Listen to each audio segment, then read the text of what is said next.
Então, aí você me avisa, qualquer coisa, se eu não ver aqui que entrou mais alguém, você me avisa. Aí eu permito aqui. Gente, boa noite.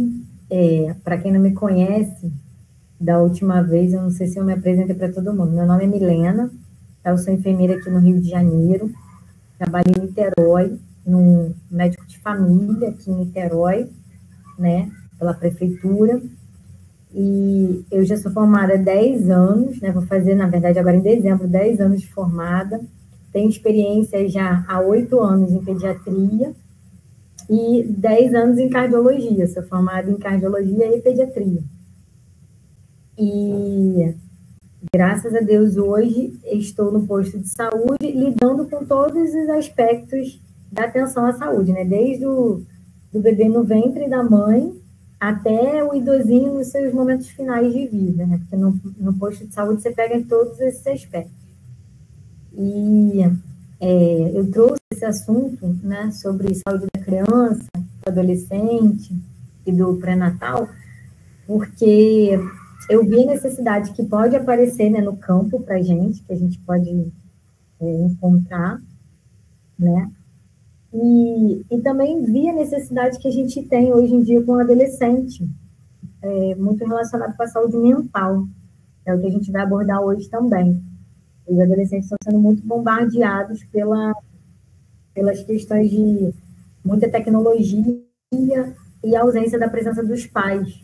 Então, eu pego demais, lá no meu trabalho, adolescentes querendo se suicidar, com vários transtornos, e que foi algo que eu achei relevante de estar trazendo hoje aqui nessa palestra, tá?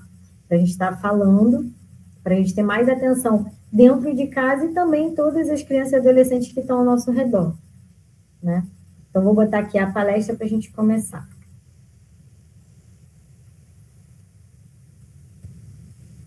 Então, vamos...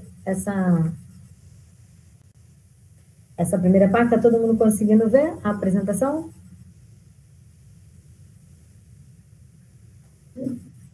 Tá ok? Isso. A primeira parte vai ser a puericultura, tá? A puericultura, ela engloba a idade da criança de 0 a 2 anos, tá? E é um momento que a gente vai... Aqui eu trouxe as abordagens que a gente vai falar agora, cuidados com recém-nascido, sobre aleitamento, vínculo familiar, consultas e vacinas, e introdução alimentar. E essa puericultura é um momento que a gente acompanha essa criança para promover nela, né, e proteger a saúde dela, identificando se ela tem qualquer tipo de risco ou distúrbio nesse crescimento e desenvolvimento, né? O crescimento está relacionado a peso, estatura, o crescimento em si desse corpinho dela e o desenvolvimento sobre as questões cognitivas, como que está a inteligência mental dessa criança, o desenvolvimento dos reflexos, tá? Como que ela está desenvolvendo em todos os seus aspectos, tem que estar dentro do equilíbrio, né? E aí a gente vai conseguir ver isso nesse período de puericultura. E como que é a periodicidade disso? Esse acompanhamento, ele, para crianças normais, ele é feito uma vez por mês até o 6º mês, depois do 6º mês ao 1º ano, a cada 3 meses, do 1º ao 2º ano, de 6 em 6 meses, e do 3º ano em diante, uma vez por ano, tá? Claro que se essa criança tiver atraso no desenvolvimento ou qualquer outro problema que a gente possa identificar, comprometimento familiar, uma criança extremamente vulnerável, então a gente bota essas consultas, esse acompanhamento para muito mais perto da gente. A gente, às vezes, faz visita domiciliares, atende mais essa mãe, atende mais essa família e atende muito mais essa criança. Então, essa regrinha ali de tempo de consultas é algo instituído pelo Ministério da Saúde, né, em relação ao SUS. Agora, no hospital privado, as pessoas que têm plano de saúde, pode-se fazer de outro jeito, tá? Pode-se fazer um acompanhamento, às vezes, até mais próximo dessa criança, por mais vezes, entendeu? Não tem problema. Agora, esse é o mínimo exigido para acompanhar essa criança nesse período de puericultura, tá? Aqui também tem um texto sobre o agente comunitário de saúde, que é o profissional que vai até as casas. Tá? Ele sai do posto de saúde, vai até a casa dessa pessoa que teve um bebê, né, recentemente, e ele vai lá ver como é que está essa questão de saúde. Até o 7º dia de vida, ele tem que visitar essa família. E aí trazer a informação para os profissionais de saúde, como é que está essa criança, nasceu bem, está mamando bem, está com um bom vínculo com essa família, a família está cuidando direitinho, e aí avisa para a gente, como enfermeiro. Aí a gente já marca a consulta para atender esse bebê, tá? É assim que funciona no serviço de saúde público. Pelo menos deveria ser assim. Então, isso é obrigação, tá? Se você for atendido por um médico de família, por uma estratégia de saúde da família, que são os famosos postos de saúde. Isso aí é obrigação pelo Sistema Único de Saúde ser feito, tá?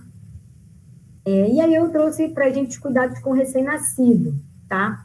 O bebezinho, ele assim que nasce, ele vai ser colocado no seio da sua mãe, né, para tentar estimular a amamentação do bebê e também da descida do leite.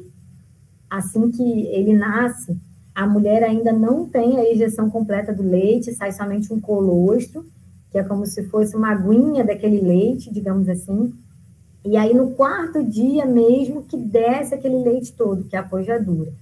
Então, esse bebê precisa ser colocado continuamente no seio da mãe para estimular essa descida do leite e para ele também já ter o estímulo, né, da amamentação. E aí o bebê precisa mamar sempre que desejar, tá? Que é livre demanda, que a gente chama isso. Sempre que ele quiser, pode dar o peito. Se possível, a cada 1 hora, 2 horas, mas ele não pode passar de 3 horas sem ser amamentado. Se esse bebê não mamar por mais de 3 horas, tem que acordar ele para mamar, tem que despertar, tirar a roupinha, ou fazer algum estímulo para ele acordar e mamar. O bebê não pode, recém-nascido, dormir a noite inteira. Isso é errado, senão ele pode fazer uma hipoglicemia, diminuir o açúcar no sangue e ele ter até uma convulsão, tá? É muito perigoso. Então, tem que botar o despertador, os pais que vão estar muito cansados e acordar esse bebê para mamar pelo menos 3 horas. Se ele quiser de hora em hora, pode dar. Se quiser de meia em meia hora, pode ofertar sem problema nenhum. Agora, o importante é que essa mãe coloque ele no seio materno, tá? No seio dela, e deixa aquele seio esvaziar todo, tá? Para ele pegar as 3 fases do leite. A primeira fase vai ser mais de anticorpo, de nutrientes para ele, mas a parte final desse leite, que é quando a mama começa a esvaziar, que é a que alimenta mesmo ele, que faz ele ganhar peso. Ele precisa mamar essa mesma mama até ela esvaziar. Depois ir para outra mama, ok? Outra coisa importante, dormir sempre de decúbito dorsal. O decúbito dorsal é esse que está aqui nessa foto, que é as costas dele viradinha para o próprio colchonete, tá bom? Então, essa foto é do decúbito dorsal ideal, porque é a posição de segurança do bebê, tá bom? Se ele dormir decúbito ventral, com a barriguinha para o colchão, é uma posição que é perigosa. Ele pode virar o rostinho para o colchão e ficar sufocado. Apesar dos bebês gostarem, não é uma posição de segurança, não, tá? Essa aqui é a melhor posição para ele dormir. Então, fiquem sempre atentos no bebê, na posição que ele está dormindo. O recém-nascido também, no banho dele, o ideal é que seja no horário mais quente do dia, ainda mais se você estiver numa região bem fria, tá? Junte toda a roupinha, todos os objetos necessários para esse banho, bota ele pertinho. Não fica depois que o bebê saiu do banho, molhadinho, que você vai catar as coisas. Não, tem que juntar tudo antes do banho, tá? Sempre secar a cabecinha primeiro, depois o rostinho, porque é ali que ele perde mais calor, tá? Vai secando com uma toalhinha bem molinha, macia, confortável para ele, para não arranhar o bebê, porque a pele é muito sensível ainda. Sempre higienizar a banheira antes e após com água 70, após o banho, tá? Evite usar sabonetes que tem um cheiro muito forte. Sabonete é uma vez só por dia, tá? Se ele fizer aquele cocôzinho gigante, né? Que acaba indo até o pescoço, aí pode passar um pouquinho mais de sabonete, mas no corpinho o ideal é que seja só uma vez por dia. Não precisa passar sabonete no rosto do bebê, lava só com a água, tá bom? Evite que molhe os ouvidos dele, tá? Algodão, depois que for trocar a fraldinha, ou depois do banho, claro, sempre passar no coto umbilical, que é esse aqui, ó, da foto. Vai ficar aquele cordão umbilical, ele vai ser cortado, né, lá na maternidade, e aí vai ficar como se fosse uma tripazinha mesmo. Ele vai secar com o tempo, dentro de 7 dias, normalmente ele seca e cai. E como que faz para secar? Vai passando álcool 70 ali no coto, não deixa o álcool escorrer pela pele do bebê, é só secar em volta, tá? Aí, a cada troca de fralda, pode passar o álcool 70 ali para secar aquela região. Essa pele vai mumificar, vai secar e vai cair sozinha, não precisa puxar. E ele também não sente dor ali. Outra coisa importante, não deixa o coto umbilical para dentro da fralda, deixa para fora, fralda por baixo, igual a foto aqui, tá bom? A troca de fralda sempre é importante que se troque com algodão e água, evite o lenço umedecido, tá? Lenço umedecido leva só quando for sair na rua, aí numa necessidade, usa. Mas o ideal é limpar o bebê sempre com uma aguinha mais morninha com algodão, tá bom? Se tiver muito calor aí na sua região, pode botar com água friazinha mesmo, normal, água temperatura ambiente, tá? Que não tem problema não. Também é importante banho de sol diário, por no máximo 10 minutos, antes das 9 horas da manhã. Se o sol estiver muito forte, 5 minutinhos está ótimo, não precisa mais que isso. E é importante fazer a vacina da BCG e do teste do pezinho, ideal que seja até o 7º dia de vida. Tem maternidade que não faz a BCG e nem o teste do pezinho, tem maternidade que vão fazer, então fica de olho nisso, porque tem que ser nos primeiros dias de vida, que é o ideal. E a BCG protege contra as formas graves de tuberculose. Então, tem que fazer a BCG. Normalmente, aqui em Niterói, é nas policlínicas que se faz, tá? Então, tem que ficar de olho no seu estado, onde que faz, para não passar esse tempo do bebê, tá bom? Outra coisa aqui, ó, sobre a primeira consulta do bebê. Na primeira consulta, a gente vai falar sobre o encerramento do pré-natal com essa mulher, tá? A gente vai fechar o pré-natal dela, e vai começar a abrir a puericultura do bebê, que é as consultas regulares que ele vai fazer mensalmente até 6 meses, tá bom? Aí, o que a gente vai avaliar nessa consulta? Os dados do parto, como que foi esse parto, como que foi o nascimento, como que está o peso, comparado o peso de nascimento com o peso daquela consulta, tá? A estatura dele, o perímetro cefálico, que é o tamanho da cabecinha, o perímetro torácico, que é o tamanho do tórax, para saber se está crescendo mais do que quando ele nasceu. A gente vai comparar e vai ver se o peso está adequado. A amamentação, como que está sendo, o vínculo com essa família, né? Porque tem família que rejeita esse bebê, que maltrata. Então, a gente vai avaliar tudo já na primeira consulta. O desenvolvimento do recém-nascido, a vacinação, se está em dia, e o teste do pezinho, tá? E isso tudo é importante. Quando a pessoa tem Bolsa Família, até legal para os radicais ficarem sabendo também, porque perder as consultas, perder a vacina da criança, a criança que não vai na escola, tudo isso faz com que perca a Bolsa Família, tá? O governo, ele só dá os benefícios se a criança tiver com tudo em dia. Então, algo interessante dos radicais saberem para dar uma cobrança também nas famílias aí, tá? Porque tem famílias muito negligentes com o cuidado das crianças, né? E demais consultas, né? O que a gente vai continuar avaliando? A amamentação, se essa criança está desenvolvendo bem o peso, a estatura dela, o perímetro da cabecinha, a cabeça tem que crescer mesmo. Às vezes parece que a criança tem uma cabeça enorme, mas tem que ser mesmo, porque o cérebro está crescendo, tá? Essa cabeça precisa crescer mesmo. O perímetro do tórax, as eliminações, como é que está, o desenvolvimento neuropsicomotor, que é a parte dos reflexos, que a gente avalia tudo para ver se está direitinho dentro do tempo certo dessa criança, tá? E esse vínculo familiar também que é importante. Na amamentação, como eu já falei nas outras vezes, né? Até os 6 meses é importantíssimo que essa criança só mame no peito, tá? É a amamentação exclusiva que a gente chama. Se ela tiver introduzido com a fórmula para complementar esse leite, para ajudar por alguma necessidade, o médico viu que é necessário entrar com a fórmula, aí essa criança precisa receber água também, tá? Agora, se ela tiver só no peito, por até 6 meses, ela não precisa de chá, de suco, de água, ela não precisa de nada, tá? E se for introduzir as vitaminas, por exemplo, vitamina D, sulfato ferroso, vitamina C, isso vai ser uma indicação ou do médico ou do enfermeiro que está acompanhando essa criança, tá bom? Não precisa introduzir nada sem o profissional não falar, tá bom? Tem que aguardar as consultas para ver o momento da introdução das vitaminas.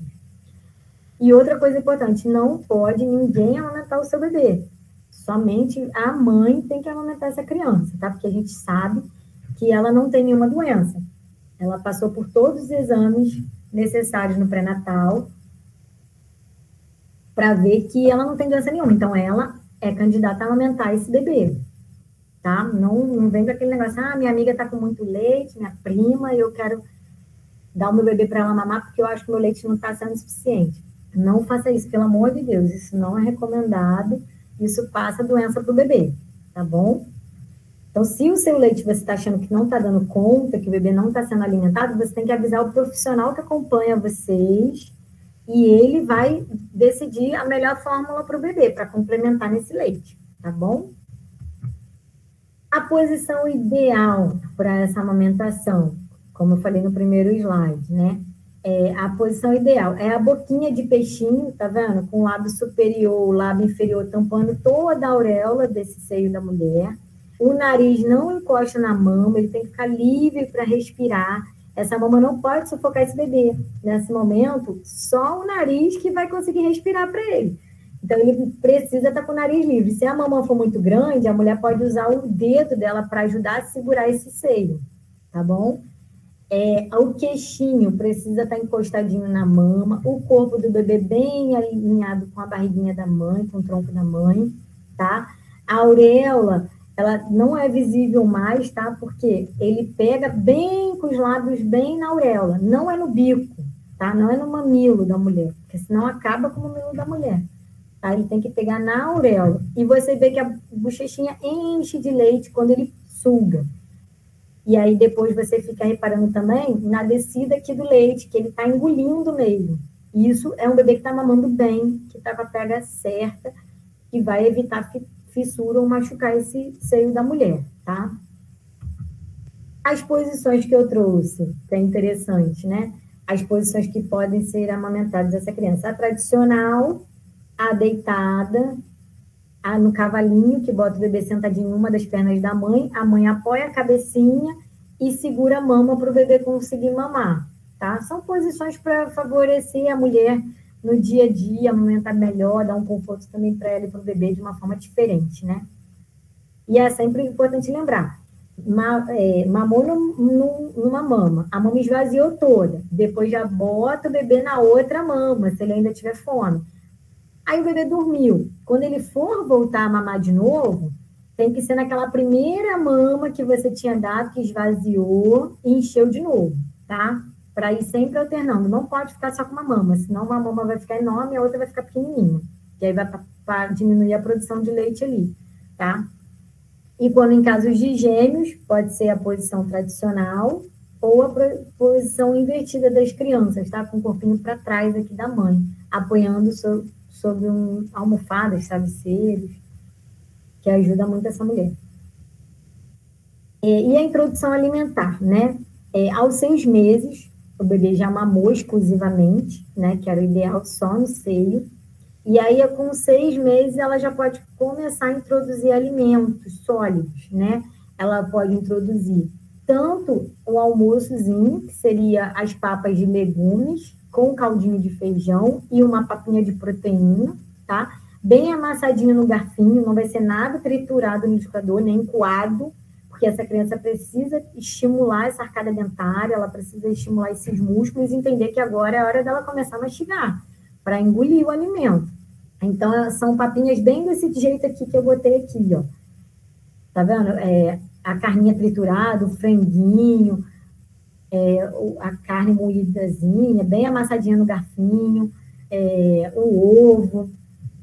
Só que as papinhas vão ter que ser bem separadinhas. Por exemplo, só abóbora, só espinafre, só o caldinho de feijão, porque essa criança precisa entender os gostos do alimento, entender, identificar os sabores, para ver a diferença, para ela sentir o que ela gosta, o que ela não gosta, começar a desejar aqueles alimentos. Entendeu? Não é para misturar tudo e fazer uma papa só. Isso é errado. Tem que ser separado e, de preferência, sempre variando os sabores dos alimentos para a criança entender, né, os tipos de alimentos que tem. Sempre lembrando também uma coisa, como é o início da introdução alimentar, tem que ficar de olho para evitar que essa criança tenha alergia e você não perceba. Então, fica de olho. Eu hoje dei batata. Se ele ficar com a manchinha no corpo, coceira, ou ficou tossindo, não reagiu bem, pode ser uma possível alergia àquele alimento. Então, aí, esse é um momento de não introduzir de novo e esperar essa criança crescer um pouco mais para depois introduzir novamente, tá bom? E ficar, então, atento ao que está oferecendo para saber o que pode ser que deu a alergia na criança, tá? Então, esse momento já introduz a fruta, pode ser 2 frutinhas ao dia e mais o almocinho, tá? Nada de colocar sal, açúcar, tempero, porque esses produtos químicos não fazem bem para a criança, não é o momento ainda de introduzir, vai ser só a refeição bem cozidinha, natural, tá? Sem nada. E depois, conforme ele for crescendo, aí você começa a introduzir o sal, o açúcar bem, se for natural, demerara, açúcar mascavo, tá bom? E com 7 meses já pode introduzir a jantinha, que é igual o almoço, tá? Mas aí eu vou trazer aqui agora um mapinha dos alimentos. Evitar alimentos industrializados, gente, porque tem muita gente que já tem outro filho mais velho, aí o pequenininho já querem dar tudo para ele comer, já querem dar biscoito recheado, gelatina, geleia de mocotó, sorvete, e não é assim, tá? Tem que esperar pelo menos fazer uns 2 anos para a introdução desses açúcares químicos, dessas químicas de conservante, essas coisas assim. O ideal é segurar o máximo que puder, tá bom? Porque faz muito mal para a saúde. E sempre, junto com isso, se o bebê usa fórmula ou mama no peito, também vai mamar, tá? Não vai dispensar essas outras formas de nutrição dele por causa do almoço, não, tá? Aí aqui a gente tem um cardápio que a gente segue a Sociedade Brasileira, tá? De Pediatria, que é bem interessante. Olha como é que é esse cardápio. Se o bebê tiver 6 meses e está mamando no peito, como é que vai ser o dia dele, da alimentação? Claro que seguindo a regra dos pais, né? Quem que está em casa, quem vai preparar, tem que se pensar nisso. Porque se a mãe ou o pai estão trabalhando, tem que ver se vai deixar o leite armazenado, se vai deixar a papinha pronta para alguém dar, entendeu? Então, tudo isso vai se basear na rotina dos pais, claro, tá? Para ver quem que vai fornecer esse tipo de alimento para a criança. Mas seria um cardápio aqui de base para a gente seguir, que é conforme que a Sociedade Brasileira de Pediatria indica, tá bom? Aí de manhã, o café da manhã para aquela criança que mama no peito, seria o leite materno. Depois, naquela que seria a colação, né? Depois, vamos supor, umas 9, 10 horas da manhã, que ainda não é o horário do almoço, mas a criança já tem uma fomezinha. Pode dar uma fruta, mais oferta do leite materno. No almoço, um prato daquela refeição, da papinha de legumes, um caldinho de feijão e uma papinha da proteína, tá? Carne, ou franguinho, ou um ovinho bem amassadinho no garfo, tá?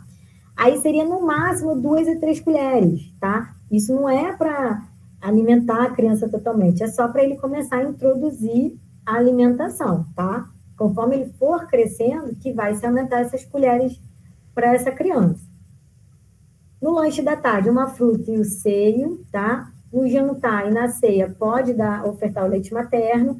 À noite, pode ser leite materno também e água também logo depois, tá bom? Que essa criança já introduziu comida, já pode ter água.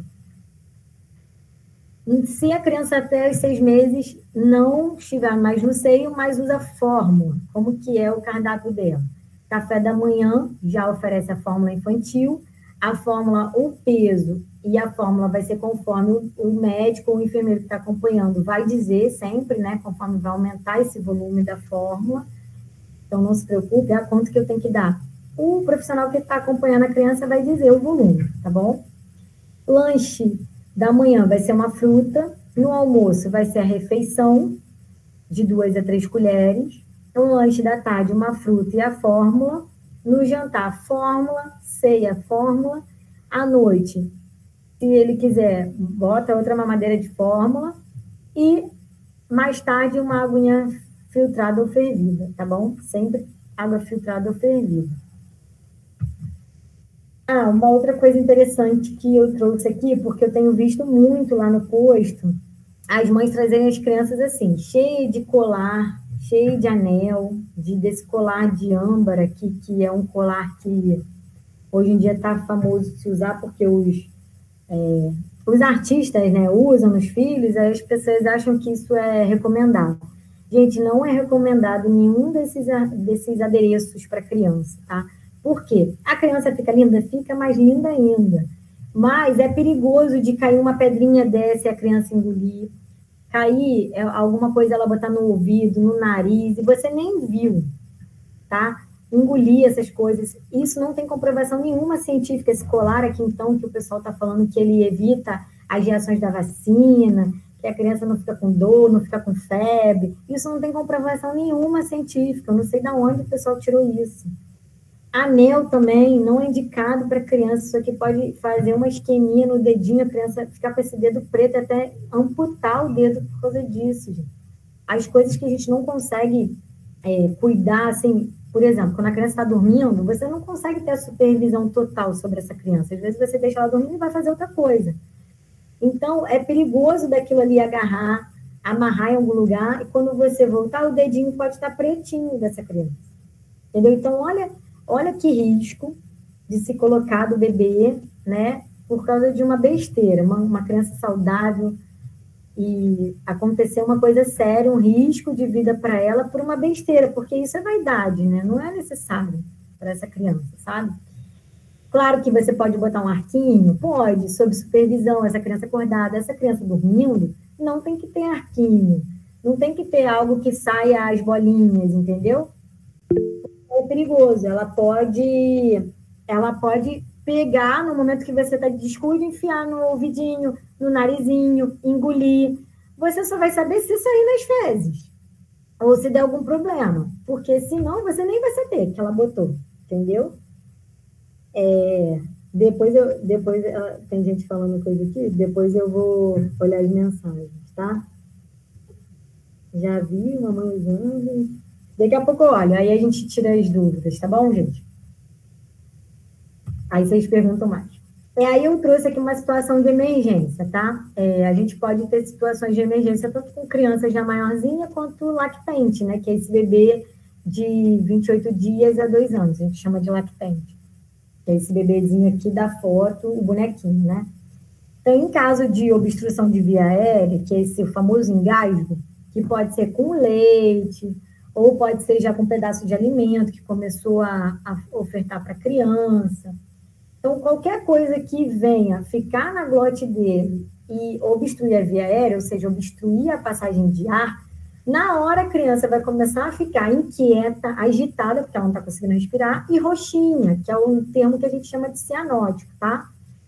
Nesse momento, se você tiver com 2 pessoas, já manda uma ligar para a SAMU, porque se você não souber o que fazer, liga para a SAMU, liga para o bombeiro, liga para a polícia, para quem saiba. Mas o ideal é que já se faça uma manobra de tentar desobstruir essa via aérea.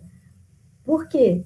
Se a criança não respira, ela está sufocada, ela está com risco de morrer, de parar, ter uma parada cardíaca pela obstrução de via aérea, tá? Então, qual a posição correta? É essa aqui, ó. O adulto vai pegar a criança, vai colocar sob a mão dele e o antebraço, vai botar a cabeça da criança para baixo das mãos e vai dar esses tapinhas assim vigorosos no tórax dela com a mão para frente, tá? Batendo e jogando a mão para frente, descendo no movimento de descida. E depois você dá uma olhada no rostinho do bebê. Às vezes só esse movimento de bater no tórax por 5 vezes já faz com que o objeto que estava engasgado já desobstrua a via aérea dele. Então, dá uma olhadinha no rostinho do bebê. Se o rostinho começou a ficar rosinha, corado, quer dizer que ele voltou a respirar. Aí, ótimo, fica calmo, fica tranquilo, que o bebê vai voltar a se recuperar.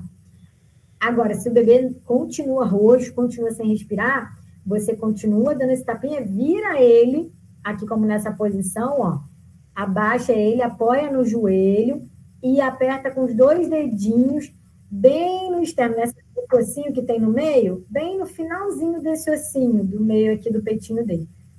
Você aperta, tá bom? Faz esses movimentos para tentar recuperar ele. No ideal, como às vezes a pessoa que está socorrendo é leiga, o ideal mesmo é que se já também chame a SAMU, pede para uma terceira pessoa chamar a SAMU, tá? E aqui, nesse caso aqui, da criança maior. A criança maior também adora colocar coisa errada na boca, adora comer as coisas rápidas, pedaços grandes, não mastiga direito e às vezes acaba obstruindo via aérea. Aí, o que você faz? Se a criança for muito pequenininha, você pode ajoelhar, como está nessa foto, se coloca por trás da criança, uma das mãos vai ficar fechada e a outra aberta em movimento de concha, como está aqui, nessa mão aqui da mãe, né? E aí vai apertar sobre o estômago dele, na altura do estômago, tá? E vai apertar 1, 2, 3, até ver que essa criança conseguiu jogar aquele objeto que está obstruindo a via aérea para fora. Viu que a criança está respirando? Saiu aquele objeto e ela voltou a cor, ficou rosinha, a boquinha rosinha, ela está respirando. Então, você salvou essa criança. Se a criança já for um pouco maior, adolescente ou até adulto, o ideal é que quem faça essa manobra, que se chama de Heimlich, né? Essa manobra seja sempre uma pessoa mais alta do que a vítima, tá? Para socorrer, e é só fazer o mesmo movimento no estômago. Você pode fazer 1, 2, 3 vezes, até ver que saiu totalmente desobstruiu totalmente a via aérea daquela criança, tá bom? Ou do adolescente, ou até do adulto, que dá para salvar muitos adultos assim, a técnica correta de salvamento, tá bom?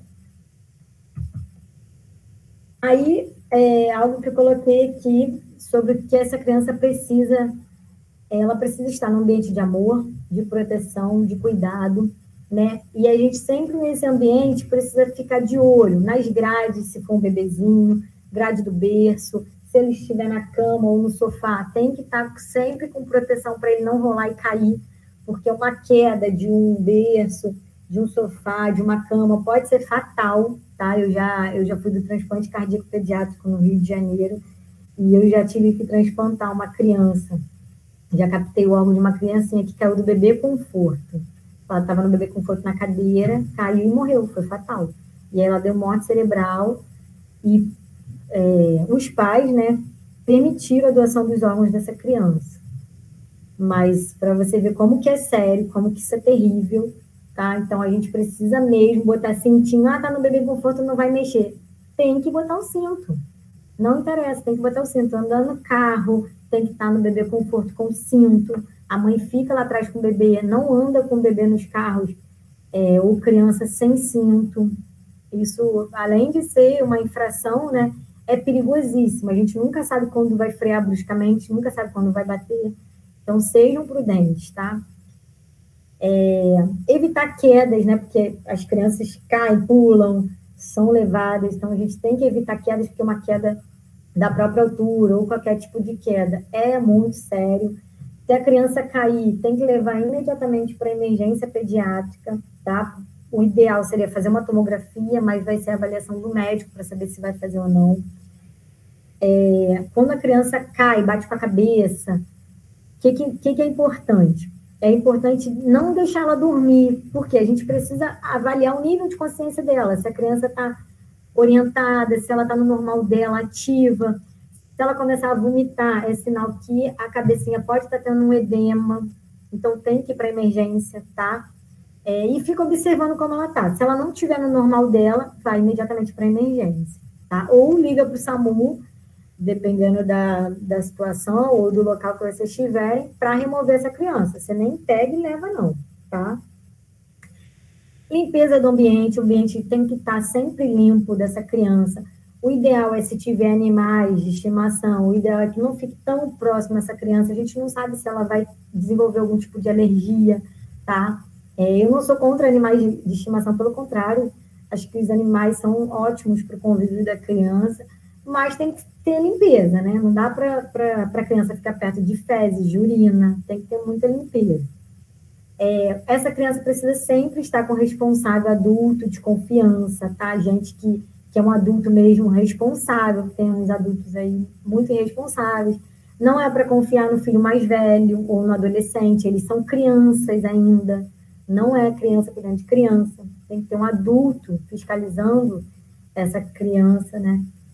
E de confiança, sabe? Pessoas não confiam, às vezes, em tio, em avô, em amigo, padrasto.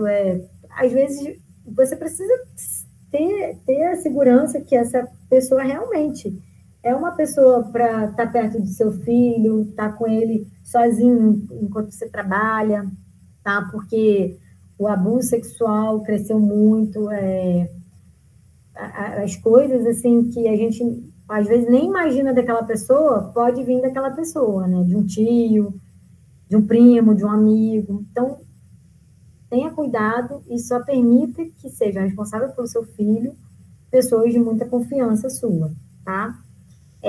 Proteja essas crianças dos objetos da casa, faca, tesoura, dispositivos eletrônicos que possam ser perigosos, pilha, bateria, tá? Tem muita criança que ingere isso aí, isso pode estourar dentro dela.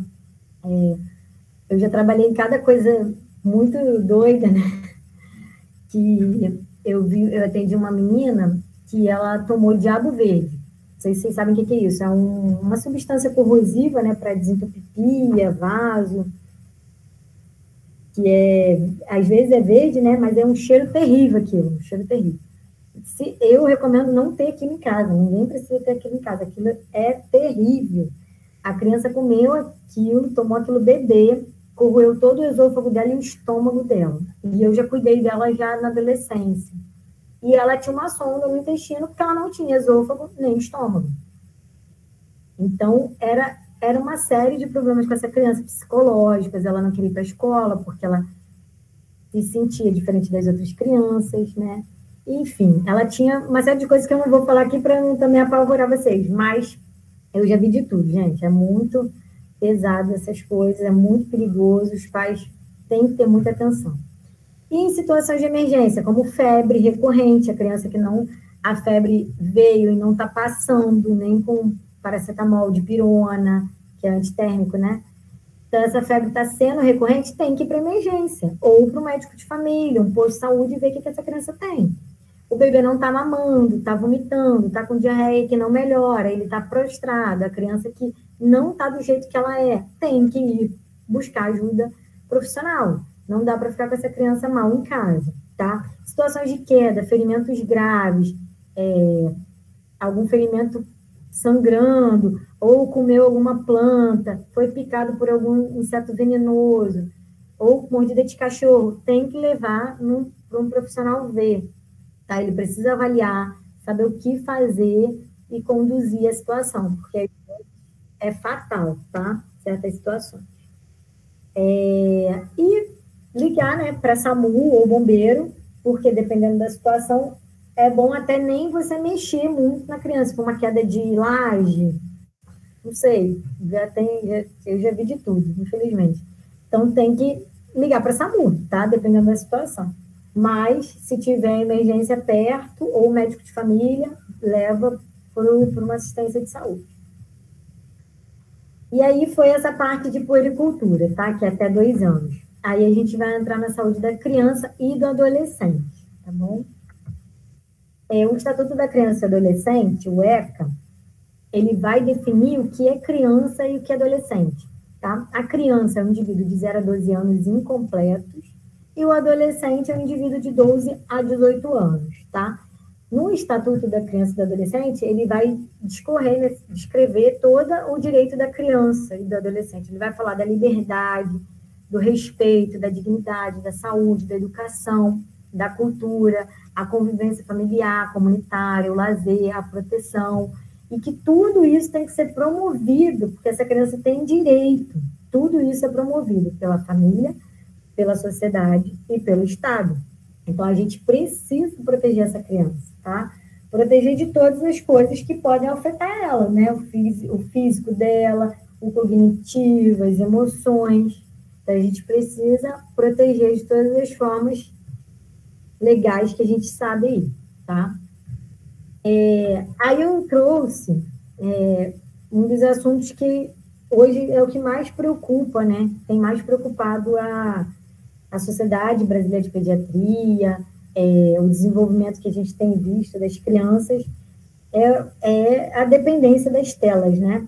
Esse avanço da tecnologia fez com que as crianças passem muito mais tempo na frente das telas e percam o convívio social, percam, às vezes, tempo com a família, com a alimentação, com atividades físicas, com um lazer saudável para ela, e fica o tempo todo na tela, sem limite. Porque os próprios pais estão ocupados, né, com as telas, e aí eles querem fazer o quê? Que os filhos também se ocupem para não atrapalhar o momento dos pais na sua diversão lá tecnológica. Então, acaba se dando aparelhos dispositivos para as crianças, para elas sempre estarem ocupadas com aquilo.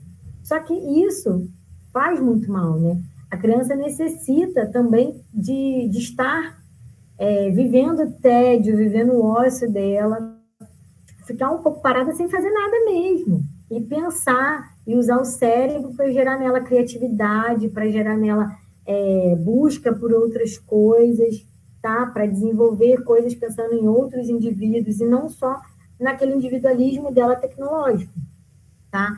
Além desse abuso excessivo de tela fazer mal para os olhos dela, para a coluninha da criança no desenvolvimento, para o cognitivo, para o desenvolvimento dela estudantil, né? Também tem muito risco dela estar sendo expostas a abusos, né, de materiais que não seriam da idade para aquela criança, de estarem expostos a pornografia, a vídeos de violência, de palavras que não deveriam ser apropriadas para aquele momento, tá?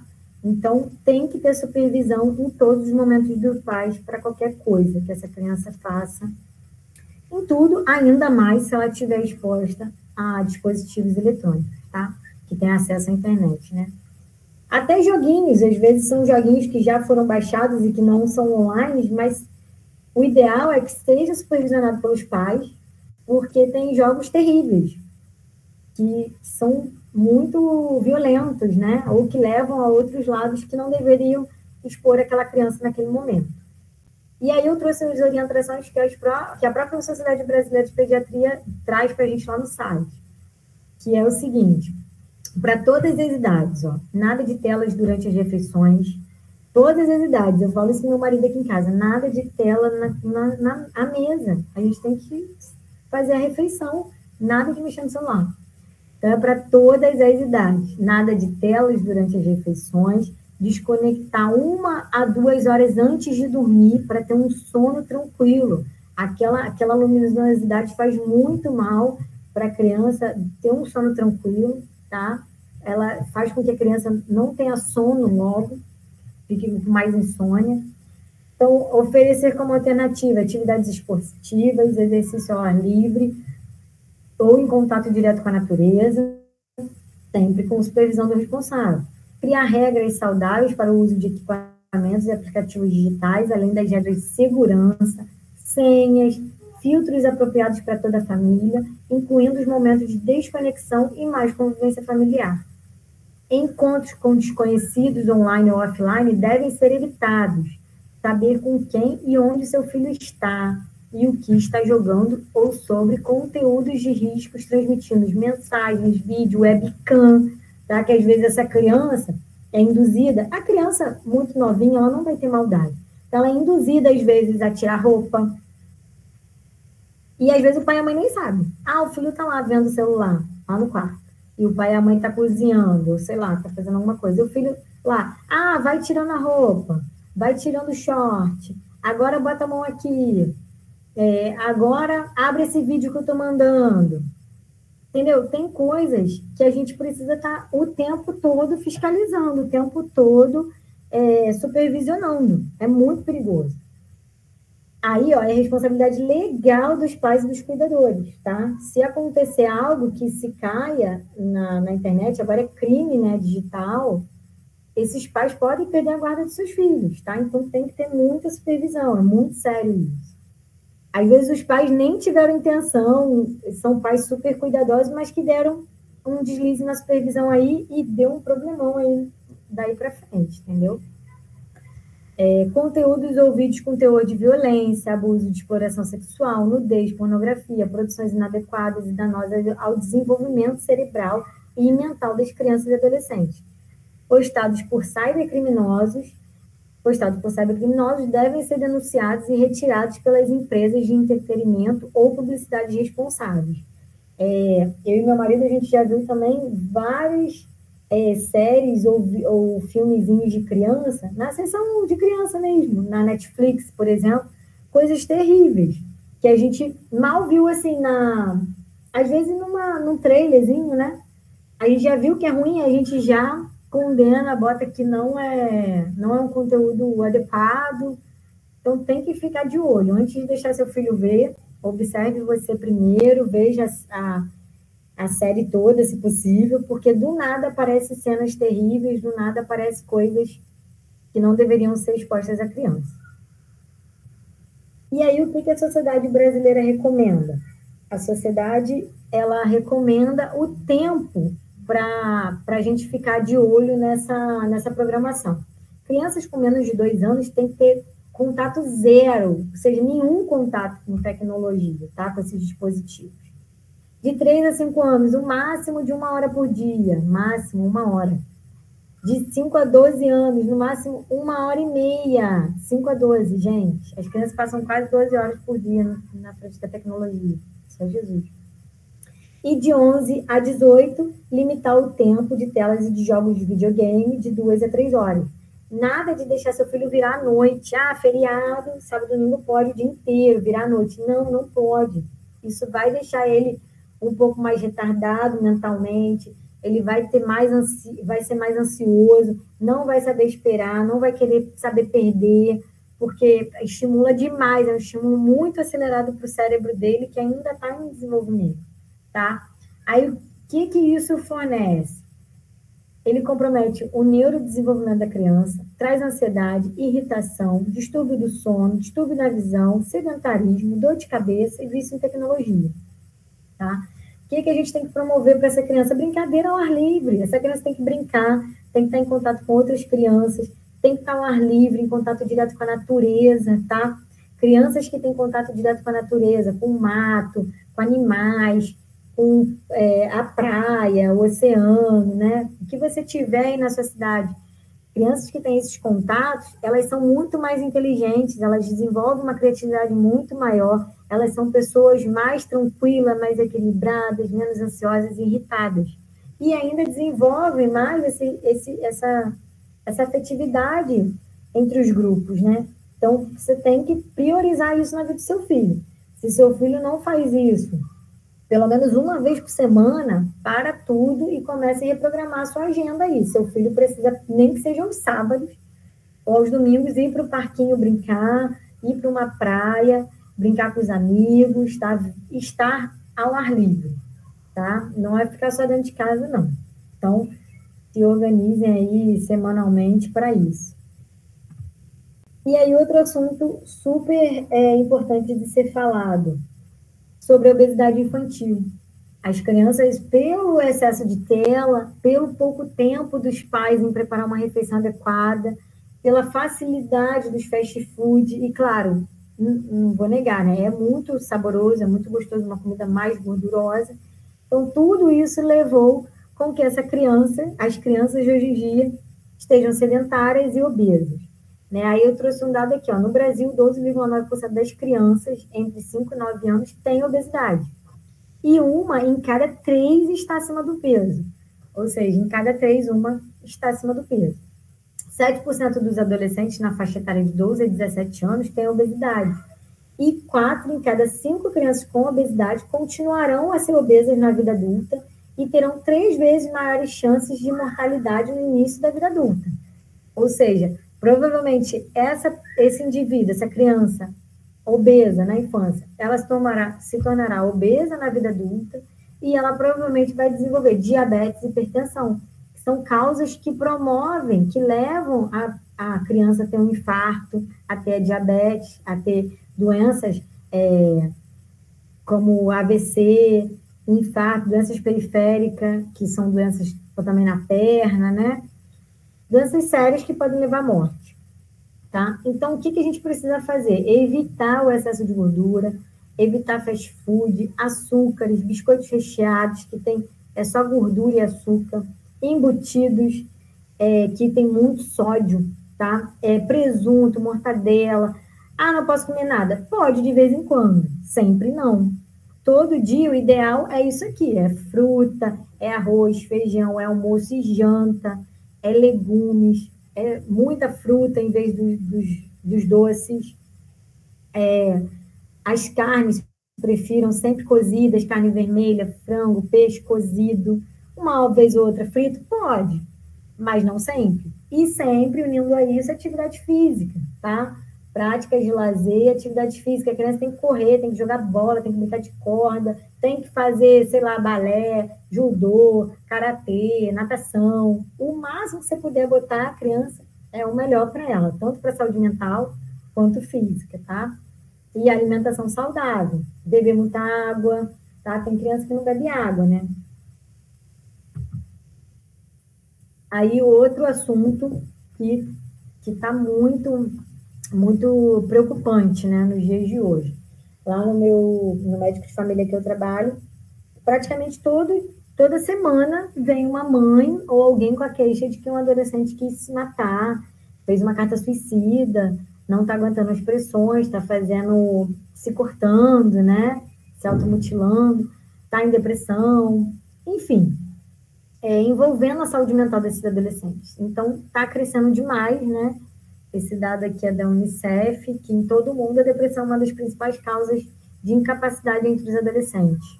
O suicídio é a terceira principal causa de morte em adolescentes de 15 a 19 anos. E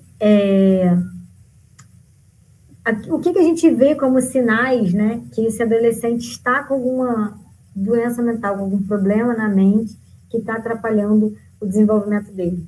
Às vezes ele está se automutilando, às vezes ele está muito solitário, ele não está querendo andar com os amigos, não está querendo conversar com ninguém, os pais e a mãe às vezes tentam se aproximar e ele não quer, ele não tem papo, ele não quer se abrir, e disso aí gera o risco de suicídio. Então, como que a gente vai ajudar essas crianças? A gente precisa, claro, sempre da presença dos pais, os pais precisam ser mais presentes na vida deles, conversar mais, trazer essa criança mais para perto, tentar tirar um pouco de tempo deles no celular, na televisão e estar mais junto, sabe, né? Ah, você está proibido do celular, está proibido de ver série, mas o que você vai botar no lugar? Tipo, ele quer a sua presença, sabe? Tenta estar mais junto com esse adolescente, marca de sair com ele para ir numa praia, para ir num campo de futebol, sei lá, se o menino gosta. Faz atividades ao ar livre, de dia a dia, com a presença dos pais, conversa mais, mostra que você se importa com eles, que eles têm valor para você, olha nos olhos. Tá? Hoje em dia, os pais quase não passam nem 2 horas olhando nos olhos dos seus filhos e o resto do dia inteiro ele só está no celular. Então, para ele, o mais importante, quem dá mais atenção para ele é o celular do que o próprio pai e a mãe. Então, ele se sente sozinho, sabe? Eles vêm lá para mim com queixas, que é isso que eles falam. Eles falam, meu pai e minha mãe não se importam comigo, eles só querem trabalhar, eles não querem saber de mim. Aí os adolescentes se infiltram nas drogas, na bebida, no cigarro, né? E ficam na depressão, querem se infiltrar nos psicotrópicos, nos medicamentos para depressão, medicamentos, achando que aquilo vai ser a saída, né? Mas nem sempre vai ser isso. Então, valorize esse momento de família, chame os amigos, junte amigos para estar mais com esse adolescente, evite que eles fiquem sempre solitários, tá? Evitem abusos de substância química, procure a ajuda de um profissional de saúde, um psicólogo, um médico para ajudar, um psiquiatra, quem sabe. Promova atividade física, tá? Começa a fazer você e o seu filho. Daqui a pouco, se você não perseverar, às vezes ele vai perseverar, vai continuar, entendeu? Começa a juntar você e ele para fazer junto. Porque às vezes o pai só quer impor. Você tem que fazer isso, isso, isso, não pode isso, isso, aquilo. Mas o pai e a mãe não fazem nada daquilo. Eles não têm essa atividade de vida que deveria ser exemplar para o filho, né? Então, como que quer exigir isso dele, né? Promova também a alimentação saudável, evite que essa criança fique com uma vida sedentária, busque exercício físico também, porque é ótimo para a mente, é super recomendado para se ajudar na saúde mental. Ajude a manter um padrão do sono adequado, tá? Evite que ele fique no celular ou na internet até de madrugada.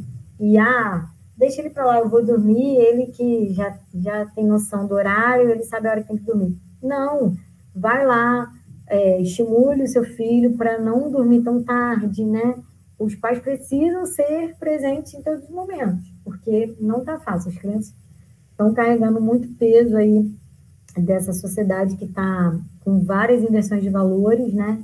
E ainda muito focada nas telas e pouco presente nos relacionamentos, né, dos indivíduos.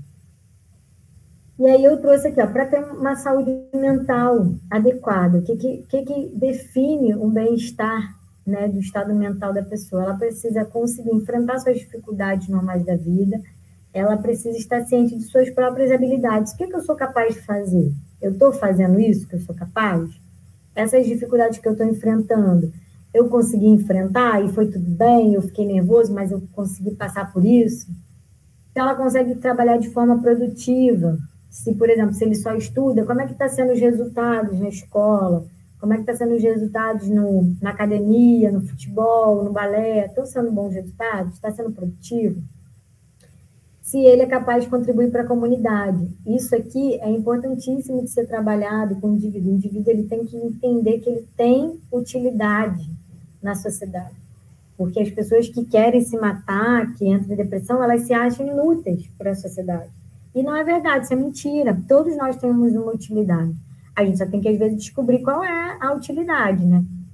E aí, esse adolescente, ele acha que ele é um inútil. Por quê? Porque ele não tem... O pai e a mãe, às vezes, não trouxe uma utilidade para ele. O pai e a mãe não deixam ele varrer a casa, não deixam ele tirar o lixo, fala que, não, filho, não precisa não, vai estudar só. Claro que estudar é importante, mas também dê atividade, dê tarefa, mostre para ele, não, você é responsável por esse lar aqui junto com a gente, você faz esse lar aqui, esse lar desenvolver com que você desenvolver melhor com a sua tarefa, com as suas atitudes aqui. Eu preciso que você me ajude a limpar, me ajude a cozinhar, me ajude a fazer isso. Faz junto com ele, me ajude a lavar o carro. O filho quer isso, ele quer estar junto com o pai. E aprender junto com o pai. Eu sei que às vezes vai dar trabalho, vai, mas é melhor você ter esse trabalho agora e depois só ter o benefício de ter um filho super útil, de entender que ele é útil nesse universo, nessas pequenas coisas, tá? Que daqui a pouco vai vir responsabilidades maiores, como um trabalho, né, um estágio, daqui a pouco uma namorada, né, mais para o futuro um casamento. Então, são nessas pequenas coisas que ele vai entendendo a utilidade de vida dele, tá? E isso é fundamental para a saúde mental deles. Eu converso muito isso com os adolescentes lá que eu acompanho, e eu vejo como eles melhoram quando eles começam a entender a utilidade deles na vida do dia a dia, né? Como que eles têm utilidade nessa terra, tá bom? E é isso. Aqui eu deixo as referências para vocês. Falei a beça, achei que eu fosse ser mais rápida, desculpa pela demora. Deixa eu fechar aqui a apresentação. Gente, é isso. Se alguém quiser falar alguma coisa, tiver alguma pergunta para fazer,